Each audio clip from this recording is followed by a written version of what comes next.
This is Clark S. Uperman. Like any other law-abiding citizen, he lives his life in peace and tranquility.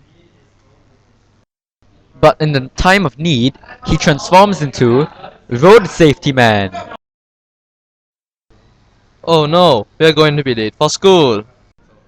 Damn it, we're gonna miss Mr. Sava's interesting English lesson again. Hey, the green man is still flashing. Yeah, let's go. Stop.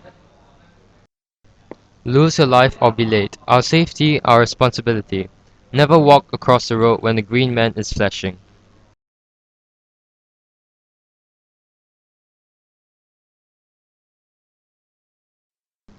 Oh no, somebody is riding pillion.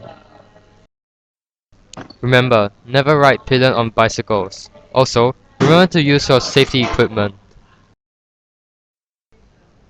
Oh no, the pedestrian crossing is so far away. Yeah, the overhead bridge is over there too. I feel so tired after a long day in school. Shall we just cross here? I don't see any cars. Let's just cross here. Stop. Never jaywalk across the road, even though it might seem safe. But I can't be everywhere at the same time. You two have to help.